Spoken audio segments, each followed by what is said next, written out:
There's no question Hezbollah provided Hamas that guidance. This was Hezbollah's plan. A core part of the plan is kill as many Israeli civilians as possible, draw the Israelis in, and let as many Palestinian or Lebanese civilians be killed as possible to get international sympathy. The whole point here is for civilians to be killed. Now, post October 7th, Hezbollah doesn't want to be irrelevant to this. This is an important moment. One of the heads of Hamas, Ismail Haniyeh, issued a statement the day that the attacks were still happening on October 7th, saying, "This is the ultimate jihad, and it ends in only one of two ways, victory or martyrdom." Hezbollah doesn't want to be left out of that. They have to at least show that they're opening a second front, that they're diverting Israeli forces, and to show that they are the tough resistance organization that they claim to be.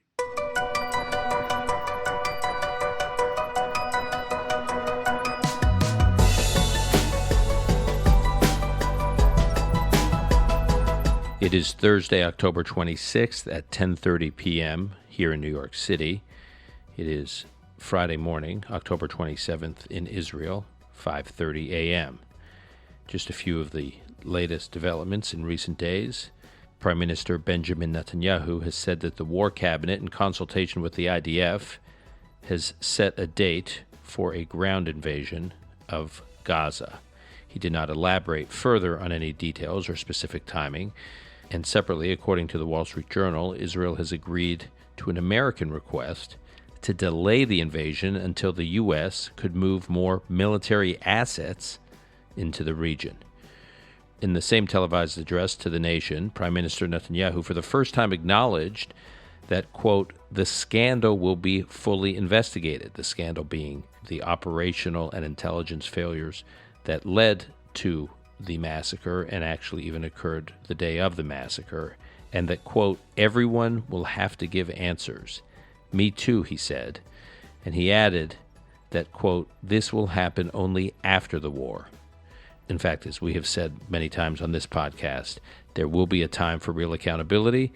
There will be a commission of inquiry, like there was after the 1973 Yom Kippur War, like there was after the Second Lebanon War of 2006. But the time for these inquiries is after the war, not during the war.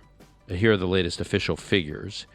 There are over 1,400 Israelis confirmed dead from the October 7th invasion. There are over 3,700 Israelis wounded, some severely wounded, some critically wounded.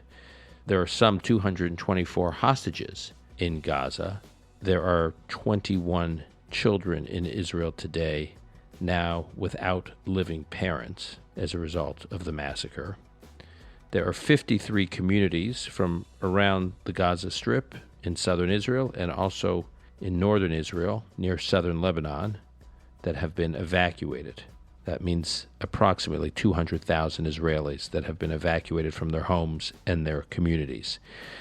There are more than 40 Hezbollah fighters that have been killed in the borderlands area so far in northern Israel, while Israel's military says at least 7 IDF soldiers have been killed. And according to the U.S. Department of Defense, there have been 21 U.S. service members that have suffered minor injuries in recent drone attacks against U.S. forces in Syria and Iraq. Much like our earlier episode on the history of Hamas, today we are going to do something similar on the history of Hezbollah, which is an even greater threat to Israel than Hamas, only this one is on Israel's northern border. We will have that conversation with an expert on Hezbollah, Dr. Matt Levitt.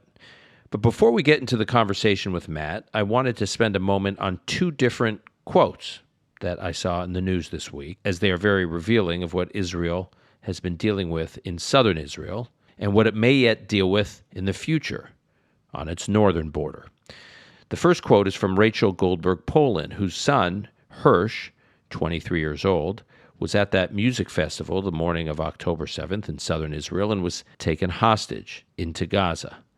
She and her husband, John, have not heard from him or anything about him. All they have last seen was a cell signal showing him in Gaza late morning on October 7th. And they've also seen some video footage of him with his left arm blown off and being taken hostage Rachel and her husband John were in New York City this week for meetings at the UN Security Council. I saw them while they were here in the city. Rachel spoke powerfully at a press conference at the UN. I recommend listening to her entire remarks. We'll post the link in the show notes. But there was just this one quote that I wanted to play here that jumped out at me. I know that Israel is being cautious, not just because Israel knows there are 200 hostages who were stolen into Gaza on October 7th, but also because Israel knows there are 2 million Palestinian civilians who are trapped in Gaza.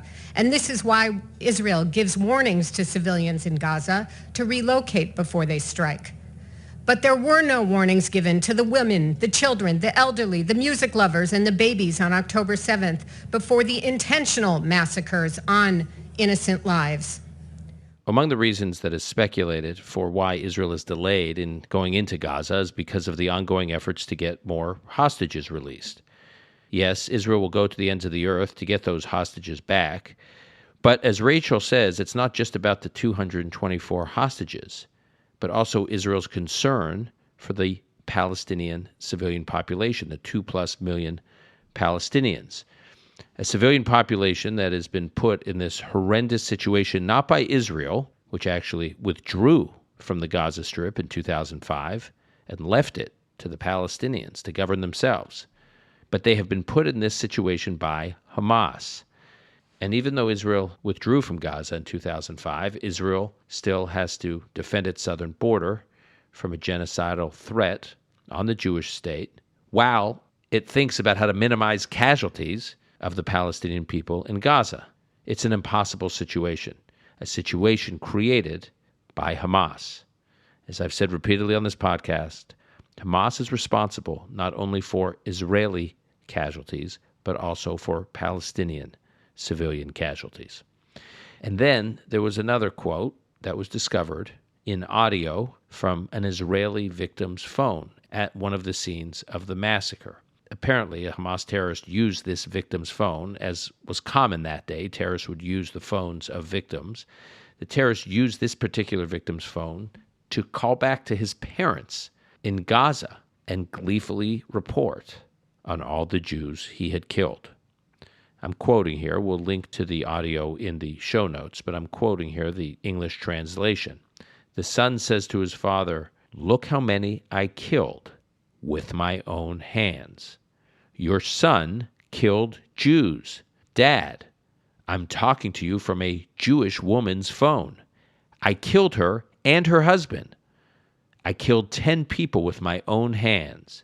Dad, 10 with my own hands. Open WhatsApp and see how I killed Dad. Put Mom on." And then one of the parents says, "Oh, my son, God bless you." And then the son continues, "See how I killed them." The entire audio, as I said, is haunting. It's a nightmare. But what is most striking about it is that it's about death.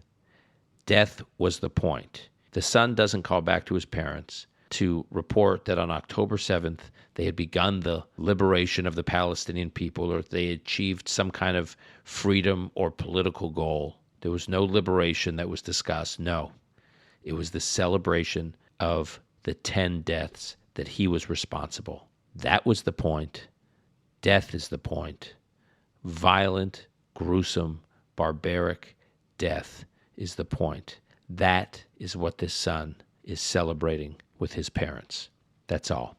The reason I bring up this story, not only is it illustrative of the threat Israel is facing on its southern border, but as I said at the beginning of this introduction, it's similar in a sense to what Israel may face on its northern border if Hezbollah attacks. Only Hezbollah's capabilities, both in manpower, sophistication of training, and weapons capabilities, is multiples that of Hamas.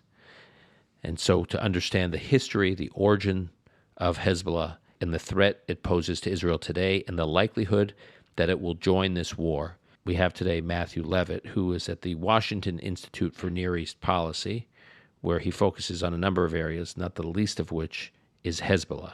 Earlier in his career, Matt served as Deputy Assistant Secretary for Intelligence and Analysis at the U.S. Department of Treasury. During his time at Treasury, Matt played a central role in efforts to protect the U.S. financial system from abuse And he also played a role in denying terrorists, weapons proliferators, and other rogue actors the ability to finance threats to U.S. national security. Later on in his career, he served as a counterterrorism advisor to the special envoy for Middle East regional security, who was a U.S. general at the time. And then earlier in his career, Matt was a counterterrorism intelligence analyst at the FBI, where he provided tactical and strategic analytical support for a whole range of counterterrorism operations all over the world.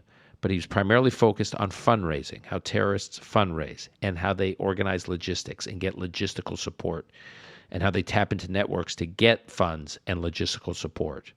He's also the author of numerous books. The one that is most relevant for the purposes of this conversation is called Hezbollah, The Global Footprint of Lebanon's Party of God. He's also the host of a podcast series I highly recommend called Breaking Hezbollah's Golden Rule, which you can find anywhere you find podcasts. And he has also created and maintains an interactive map of Hezbollah's international activities. Matt Levitt on a brief history of Hezbollah.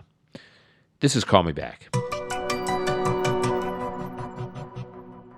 And I'm pleased to welcome to this podcast for the first time Matthew Levitt from the Washington Institute for Near East Policy, prolific writer, scholar, analyst, and host of the podcast Breaking Hezbollah's Golden Rule. Matt, thanks for being here. Thanks for having me. Wish it was under better circumstances. I know. You know, it's like every one of these conversations I've been having since October 7th is, even when I say I'm pleased to have, it's like I'm not really. I mean, it's great to see you. It's great to connect, but I get it. I'm not pleased to be talking about these issues, but here we are, and given the issues we have to discuss, you're the ideal person to be speaking to, and that is what we're focusing on today, which is Hezbollah, Israel's northern front, and the history of Hezbollah, both in the region and the world. Before we get into the history, though, the IDF is evacuating Kiryat Shmona,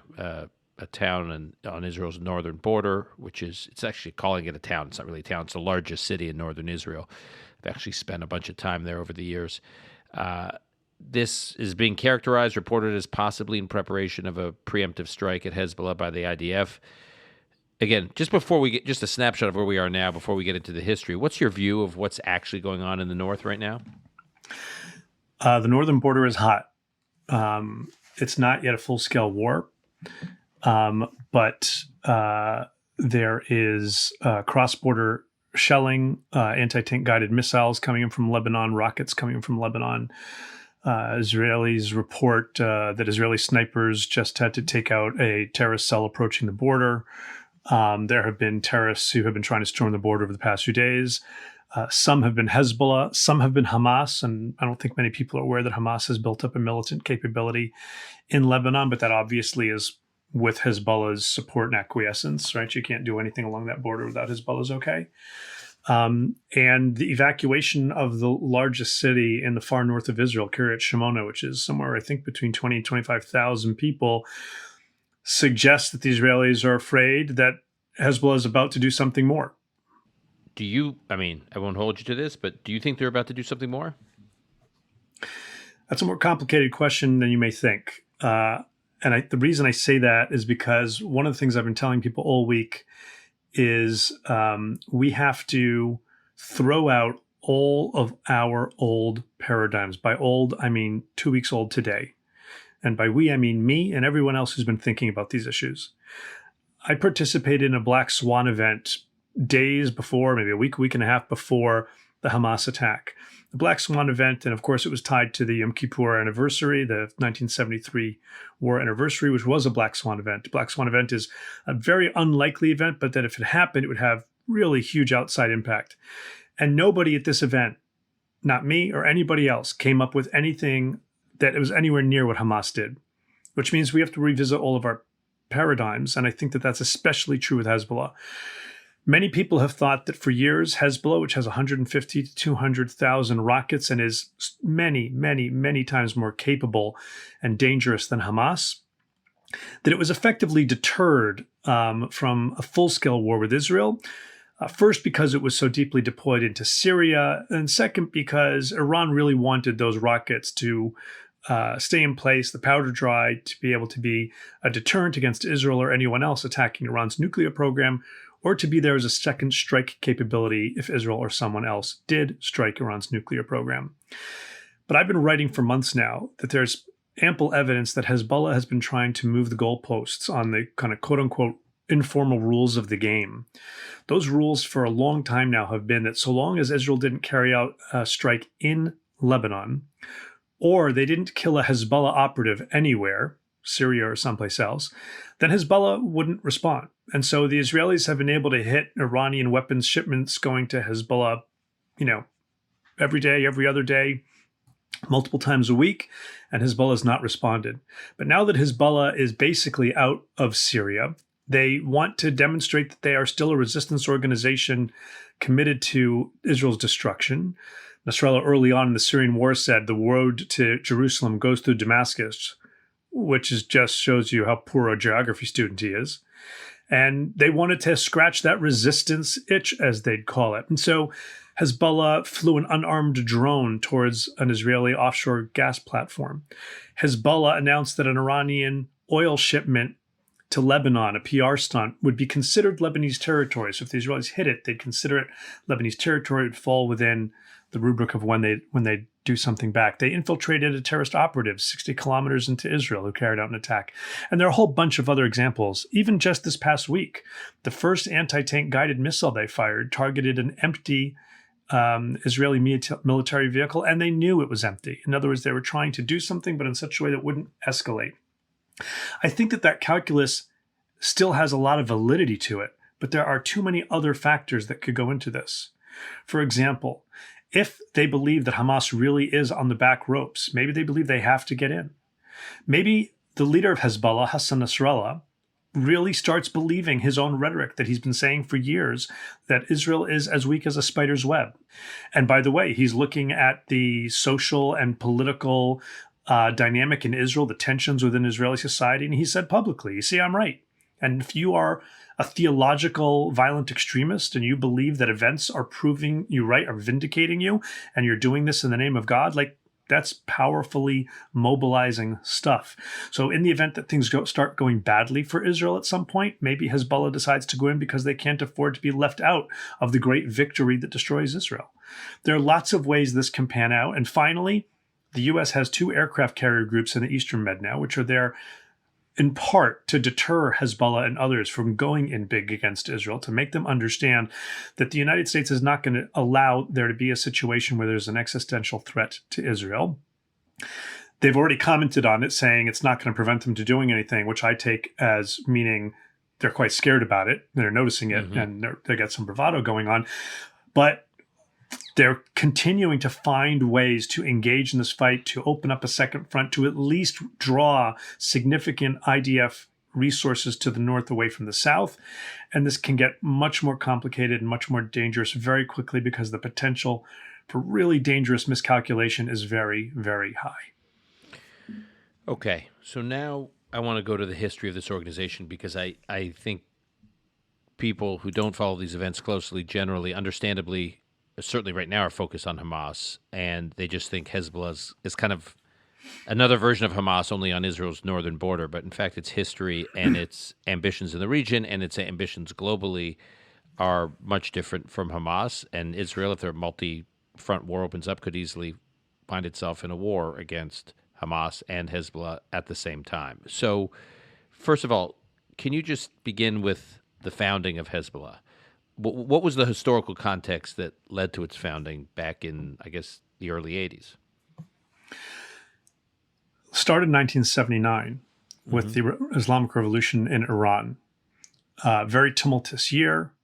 Iran, Afghanistan, Sunni extremists take over one of the holiest sites in Islam in Saudi Arabia. A lot was going on. But the Islamic Revolution in Iran came with a novelty.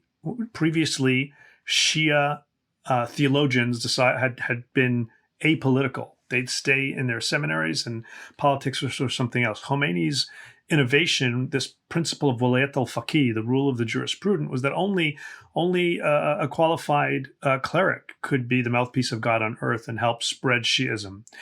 And so Iran created agencies and departments whose goal was to spread the revolution. The Shia revolution, was never intended to stop at Iran's borders. And so within just a few years of the 1979 revolution, by 1982, Iran sent some 1,500 Quds Force Pasdaran operatives to the Bekaa Valley to try and bring together this motley crew of Shia groups and Shias who at that point were fighting with others. There were lots of Shias who later became senior people in Hezbollah who at this time were with Fatah, Palestinian, Sunni, secular Fatah, and to give them, it originally was intended to be kind of an umbrella organization, but it was so successful, it became this very hierarchical organization that has always been connected at the hip with Iran, committed to the principle of wilayat al-faqih. Now, okay, but can I just ask you, when you say Quds Force, just for our listeners, so they are part of the Iranian Revolutionary Guard Corps, right? Correct. So the Iranian Revolutionary Guard Corps has its kind of foreign, external special services, if you will, and that is the Quds Force. Okay, and so because I think IRGC, Iranian Revolutionary Guard Corps, is more in the news, just generally speaking, than Quds Force. So it was, but basically the most elite military, or sort of the most elite tool or instrument of Iran's military influence in the region was this force that was sent to Hezbollah to develop, build some structure around, kind of institutionalize these disparate Shiite groups in southern Lebanon. And to export the revolution. Think of the Iranian military as responsible for protecting the country's borders. Think of the IRGC as responsible for protecting the revolution. Think of the Quds Force, which is part of the IRGC, as the element that is tasked with helping to spread the revolution beyond Iran's borders, primarily by supporting its proxies in other countries. And what is going on in Lebanon at this time, just generally? So Lebanon is having a civil war. There is infighting between various sectarian groups, which make up the kind of quilt of Lebanese society. Musa Sadr, one of the leaders of the Shia community in Amal, goes to Libya and disappears. The Shia are a little bit in disarray. Remember that the Shia are traditionally the downtrodden and the less well-off within Lebanese society. Musa Sadr tries to change that. He disappears. Hezbollah comes in and starts providing this structure and this training, religious and ideological training, militant training. It is empowering. It is defending the Shia community. Finally, someone is standing up for them. And it is, from its get-go, committed to the principles of the Iranian Revolution, spreading Shia Islam. In their early years, they were very open about their desire to create a Shia state in Lebanon, which was very divisive because it's a kind of, like a patchwork of sectarian communities. Later, they de-emphasized that.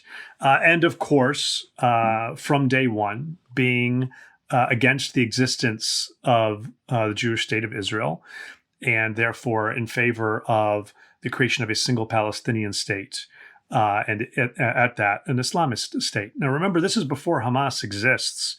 It's before Palestinian Islamic Jihad exists. At this time, the Palestinian terrorist milieu is secular. PFLP, PFLP-GC, DFLP. Right. So Marxist Hamas is not created groups. till 87, First Intifada. So it's Arafat led. It's the Palestinian movement, largely secular and Sunni. That's right. And there were a lot of Shia, therefore, who were part of Fatah, which later became, the backbone of the PLO, later the backbone of the PA, including people like Imad Mughniya, who was the founder and for many years the head of Hezbollah's terrorist wing, Islamic Jihad organization. Some call it the External Security Organization, or Unit 910. He was a Fatah security guy for a long time before Hezbollah was created, and he was pulled into that new construct. So what? Okay, so you say that Hezbollah wanted to, and the Iranian Revolution, the IRGC wanted to create a sort of a Hezbollah state, a Hezbollah stan in southern Lebanon. Again, so Lebanon's in the middle of a civil war in the 80s here, and so the sovereign state is weak at best, and Hezbollah is trying to create its own sovereign construct within Lebanon.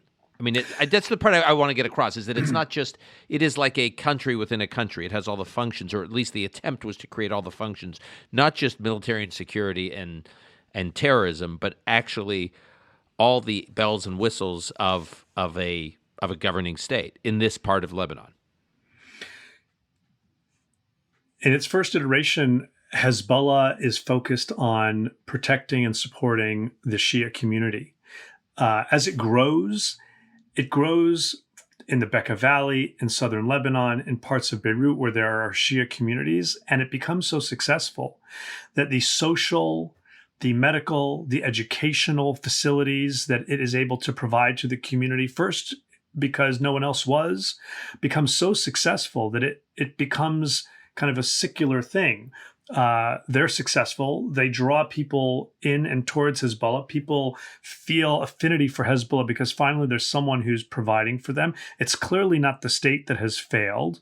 And it ultimately, even as it at that time was explicitly calling for the creation of a Shia state in all of Lebanon, what it was actually doing, and what it has done in the years since, is created a state within the state. And as you fast forward to today, where it is involved in politics, it has people in the government, it has people in the parliament, it has the best of both worlds. It's able to direct government resources towards its own programs, but it's not held accountable for any failures of the government. And so it is both apart from and a part of the government, with all the benefits that comes from that and without any of the obligations that come from that. Okay, so now I'd like you to talk about what Israel's presence in southern Lebanon is from 82 until 2000. And we'll talk in a moment why 2000 is important. But before we get to 2000, what was Israel doing in southern Lebanon between 1982 and 2000? And how did this bump up against and create friction, or at least how was Israel responding to friction from Hezbollah? One of the reasons there was an opening for a militant organization like this committed to fighting Israel is because Israel had moved into southern Lebanon, created a security zone or a security belt starting in 1982, because Palestinian terrorist groups had created a state within a state in the south and were using Lebanon as a platform from which to carry out terrorist attacks targeting civilian communities in northern Israel. In an effort to push that back and to protect the border, the Israeli military went in. They were famously greeted in the moment by people throwing rice, and people weren't very happy that the Palestinians were taking over and they were putting them at risk. But the Israelis overstayed their welcome.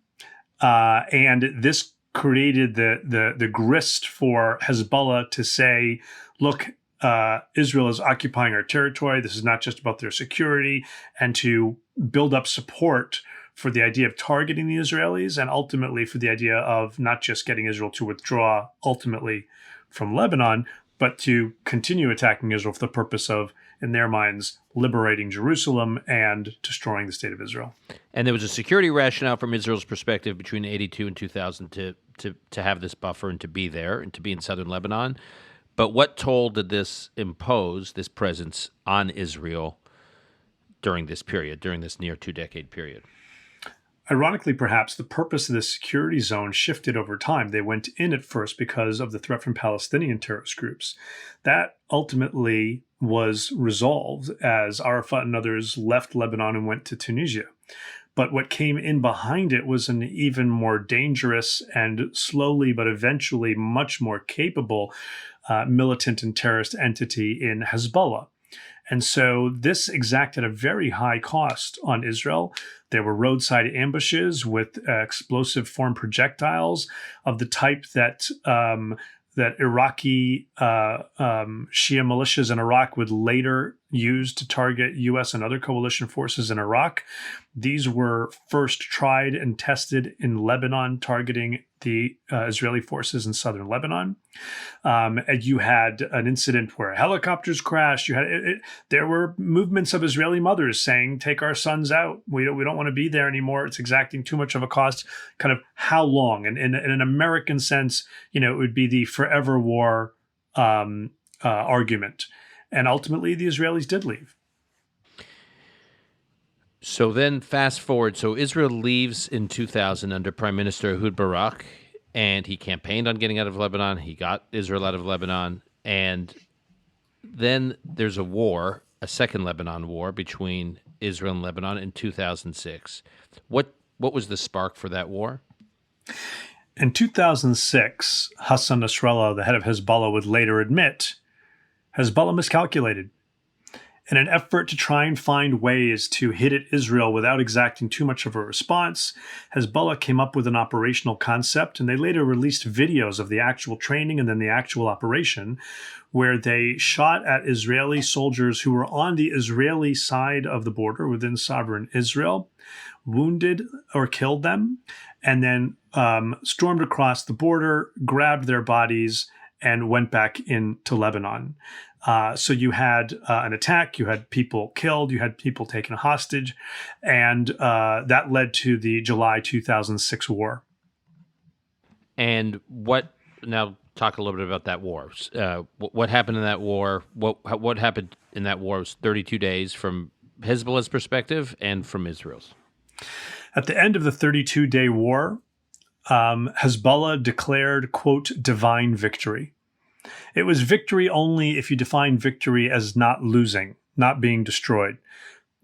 The IDF, the Israel Air Force in particular, inflicted severe cost on Hezbollah, but the Israelis suffered severe costs as well. And it could have been much, much worse. Hezbollah fired a rocket at chemical depot in the Bay of Haifa, the port. The rocket didn't go off. Had it gone off, it could have been an absolute disaster. By virtue of not being destroyed and standing up to Israel, Hezbollah got a lot of respect in the region. The first Arab army to stand up to Israel. And so they called it divine victory. The Israelis could have fought that war a lot better, and they'll be the first to say it. There was a commission of inquiry. I think the point to make there, that if you allow me to fast forward to today, is that the Israelis have severely reformulated what the next war with Hezbollah would look like. They've been planning for that since 2006, and Hezbollah knows it. And that explains why Hezbollah is wary of engaging in a full-scale war with Israel, even as it's looking for ways to have skirmishes and make its point and stick its finger in Israel's eye. So between 2006 and 2023, post-Second Lebanon War, everything we're told by you and by other experts is that Hezbollah is building up its capabilities to the point that today it has something like, from my understanding, something like 10 times the rocket capabilities and God knows what other munitions as Hamas in the south, plus a much better trained fighting force and a much larger fighting force. And, oh, by the way, a fighting force that got a lot of real life, real war experience over the last few years fighting in Syria to help defend Bashar Assad's regime. So in many respects, it's much more formidable than anything the Israelis thought they were dealing with regard to Hamas. That's true. And both when it comes to Hamas in Gaza and to a much, much more complicated and dangerous extent, Hezbollah in Lebanon, for years now, the Israeli calculus has been to ensure calm. And even if that meant that adversaries were building up capabilities, that the strategy would be to deter them from trying to do something that would put their entire project at risk as well. This is another one of the examples of how I keep saying we need to revisit all of our paradigms. That paradigm is broken. You said earlier that the IRGC one of the reasons the Iranian Revolutionary Guard Corps, one of the reasons it organized Hezbollah was to further its exporting of the Iranian revolutionary, of the Islamic Revolution. My understanding is Hezbollah also has operations all over the world. It's not just the IRGC that has operations all over the world. It's Hezbollah that has operations all over the world as well. Obviously, Hezbollah was implicated in the bombing of the Jewish Community Center in Buenos Aires in, I guess it was 1994. There are other examples. There's news from time to time that Hezbollah has operatives or operations in the U.S., in Mexico, elsewhere in the West. So unlike Hamas, which seems very locally focused, Hezbollah seems pretty globally focused. Hezbollah has a global footprint. Indeed, the general theme of my podcast on Hezbollah is documenting its activities around the world. I'll give you just one example. Most people are aware, as you just mentioned, of the 1994 bombing of the Amia Jewish Community Center in Buenos Aires in July of 94. Few people are aware that just a few months earlier, Hezbollah came very, very close to blowing up the Israeli embassy in Bangkok, Thailand. And they only didn't because the suicide bomber got into a fender bender on his way to the embassy.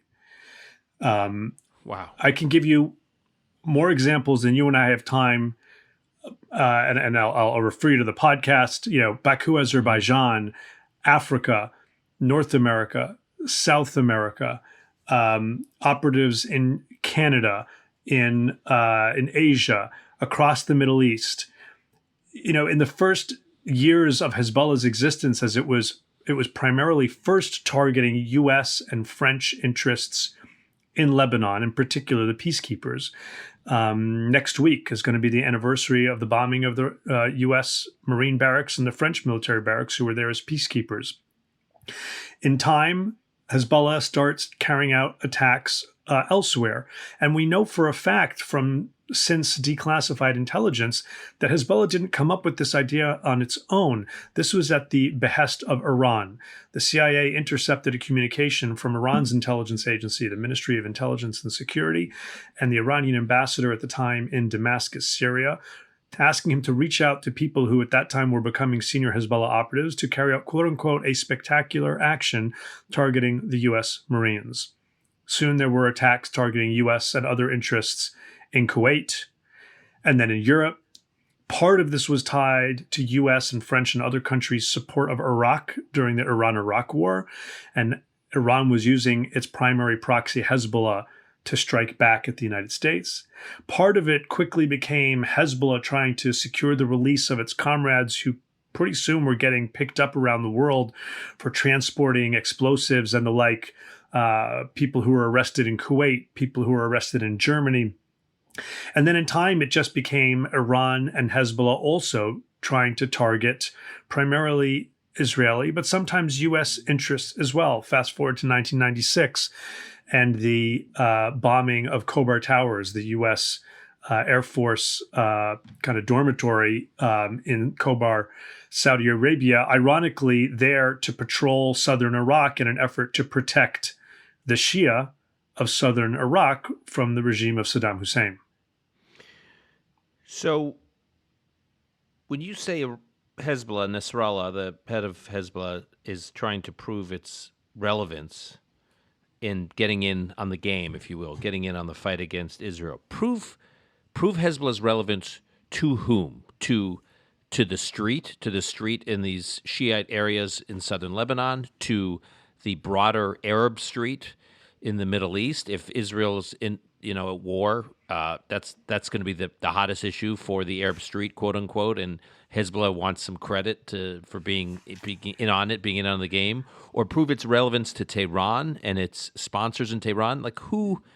Because there's going to be a lot of pain, presumably, and cost for Hezbollah and the people who the regular lives that are connected to Hezbollah's quote unquote jurisdiction in southern Lebanon. So there's a lot, as you have said, a lot at stake, a lot of risk for Hezbollah. So who are they trying to prove their relevance to? So break out what they're trying to do and how they're trying to prove. The proof started before October 7th, right? As they were withdrawing finally from Syria, where they had deployed very, very heavily in the thousands to defend the Assad regime, standing shoulder to shoulder with Iranian forces and other Shia militias from around the world, they needed to prove to themselves and to their constituents, to whom they have always said that their primary raison d'etre is to destroy Israel and to seek the liberation, as they would put it, of every inch of Lebanese territory, even if those are contested. Some of the places they think are Lebanese, the UN says are Syrian, but also to Iran. And so to do that, they were finding ways to poke Israel, but not too hard, so that they could demonstrate that they were, in fact, still doing resistance against Israel. They weren't just all hot air, but doing it in such a way that it wouldn't lead to a war, at least before they were ready for it. And then comes October 7th. Now, I don't believe for a moment that this was a surprise for Hezbollah. I think it's premature. I think maybe the Wall Street Journal kind of jumped the shark a little bit in terms of exactly how hands-on was Iran and Hezbollah support, tactical or strategic support to this operation. But I cannot stress to you enough that this operation in southern Israel that Hamas executed came precisely out of Hezbollah's playbook. The number one northern arena threat that the Israeli military has been preparing and training to counter for the past few years has been one where Hezbollah starts shooting rockets over the border. While those rockets are flying, they send commandos across the border, capture as many towns as possible, place IEDs in the road to hit military and first responders, kill as many people in those civilian communities as possible, take as many hostages and bodies back to Lebanon as possible, negotiate over their release, and try and draw Israel into a war on Lebanese territory where the images will be terrible, Lebanese will die, but it will get great PR support, right? There's no question Hezbollah provided Hamas that guidance. This was Hezbollah's plan. It's important to stress here, by the way, that while Hamas carried it out and Hezbollah originally had planned it, in both cases, Hezbollah's first planning and Hamas's execution, a core part of the plan is kill as many Israeli civilians as possible, draw the Israelis in, and let as many Palestinian or Lebanese civilians be killed as possible to get international sympathy. The whole point here is for civilians to be killed. Now, post-October 7th, Hezbollah doesn't want to be irrelevant to this. This is an important moment. One of the heads of Hamas, Ismail Haniyeh, sitting in the comfort of Doha, Qatar, issued a statement the day that the attacks were still happening on October 7th, saying, "This is the ultimate jihad, and it ends in only one of two ways, victory or martyrdom." Hezbollah doesn't want to be left out of that. Even if it doesn't succeed, they can't be seen as having left Hamas to have the stuffing beat out of them without doing something. They have to at least show that they're opening a second front, that they're diverting Israeli forces. They have to take the opportunity to try and strike some blows and to show that they are the tough resistance organization that they claim to be. Are Hamas and Hezbollah's interests totally aligned? Hamas and Hezbollah's interests are largely aligned because both are part of what Iran and Hezbollah and Hamas refer to as the resistance axis. They are allies. Not everything is going to be perfectly aligned because ultimately Hezbollah is Lebanese. They have interests beyond Lebanon, but they are Lebanese. Hamas, they are Palestinian. They're going to have local interests, but overall their interests align. You can see that delta right now, because if it were only a matter of being completely aligned, Hezbollah would go all in, whatever the consequence. But Hezbollah understands that the consequence to it in Lebanon would be severe, and that's what's holding them back. Do you think Hezbollah does anything without Tehran's direction, blessing, involvement? In other words, does Hezbollah have any independent agency? I think it does. And there certainly has been fluctuation over time. When Imad Mughniya, the founder of Hezbollah's terrorist wing was still alive. It's now come out that he was killed in Damascus in a U.S.-Israeli joint operation in 2008. When he was still alive, he was the kind of the top operational man within Hezbollah, and he was also considered someone who was kind of a de facto official within Iran's Quds Force. So, when Iran said, "Hey, Hezbollah, do this," he was in a position to say, "Hold on, let's talk about that." He's gone. That kind of stature is gone, and until Qasem Soleimani, the former head of the Quds Force, was killed, Qasem Soleimani was basically dictating things to Hezbollah. So that nature of that relationship changed. I think that, does Hezbollah start firing thousands of rockets at Israel without checking with Iran? No. They did that actually in 2006, and it didn't work out well for them. Do they need to get Iran's okay for any operation in Istanbul or in Africa or in Thailand targeting Israelis? Probably not. There seems to be a lack of coordination between the two. At one point, there was a Hezbollah cell trying to carry out operations in Thailand at the same time that there were Quds Force cells trying to carry out things in Thailand, and they don't appear to have been coordinating with each other. But on the big stuff, I think, yes, there is coordination. And Iran and Hezbollah and Hamas, for at least the past 2 to 3 years, have been running what they call, not my term, their term, a joint operations center in Beirut, separate from the regular meetings they hold in Beirut or Tehran or what have you. So there is a very close alliance. How would you summarize Hezbollah's capabilities that Israel's staring at right now based on what we know? What is Hezbollah sitting on? Just quantify it for me. Hezbollah is sitting on 150 to 200,000 different types of projectiles and rockets. Most of them are dumb, meaning not particularly sophisticated, but they have numbers that can overwhelm even Israel's 4-tiered anti-missile system. Some number of them, some dozens, couple hundred maybe, are extremely sophisticated, long distance, high yield, smart rockets that are aimed not at a particular direction, not at a particular town or block or building, but at a window. And they can do tremendous damage. Israel has only so many desalinization plants, so many electricity, critical infrastructure.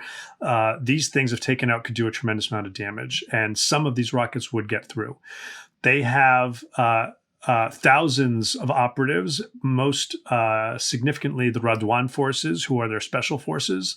And as you noted, have gotten a lot more experience fighting in Syria over the past few years. They lost a lot of senior people in Syria. They lost more people in Syria fighting fellow Muslims than in all the wars with Israel. But they also got more people coming in. They have land-to-sea missiles. They have anti-aircraft capability. They are anti-tank guided missiles, and they have these in quantities, even with the Israeli monumental effort to prevent the free flow of weapons from Iran to Hezbollah. Their stockpile is significantly larger than most countries on planet Earth. We will leave it there. That's horrifying in terms of what Israel's staring at. Yeah, I mean, the flip side is Israel has some capabilities of its own too, but yeah, and to your point, Israel's been preparing for a rehash of 2006 for some time. Yes, and God forbid it comes to it, because it will be a very, very nasty war with significant infrastructure damage and loss of life on both sides. And President Biden, up until his speech from the Oval Office on Thursday night, it was notable that he was not mentioning Iran in any of his statements. And when senior administration officials were repeatedly asked, "Do you think Iran was involved? Do you think Iran was involved?" They were very careful in how they characterized Iran's involvement. Why do you think they were being so careful? Iran's involvement with October 7th. Yeah. Like, if you remember back to when the U.S.-led coalition in Iraq was in the middle of that war, there was this incident where there was a big press conference when the U.S. government first went public with the fact that Iran was providing EFPs, explosive form projectiles that were piercing armored vehicles, to Iraqi Shia militias, and Hezbollah was playing a role in that. And in that conference, the briefer went just beyond his talking points and said that this went all the way up to the top of the Iranian regime. And all the coverage that followed was, what are you saying? The supreme leader of Iran? And you can't verify that? Maybe you can't verify other things you said. There have been other situations like that. There, in the heat of the moment, you don't want to answer that question. I'm sure we'll be able to find out a lot more over time, at least within intelligence channels, about the role Iran played, what it knew, what it didn't. Ultimately, it does not matter. If you fund and arm and train and provide intelligence and help radicalize and mobilize a terrorist group like Hamas, and certainly a terrorist group like Hezbollah over the years, and then they carry out the type of attack you've trained them and armed them and funded them and encouraged them to do, you bear responsibility. You can't pretend to be surprised.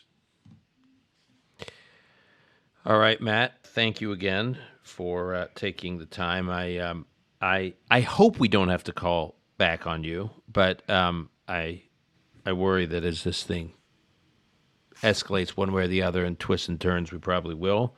But until then, I really am grateful for your tutorial here. All right. Thank you. Talk soon, Matt. Thanks for having me.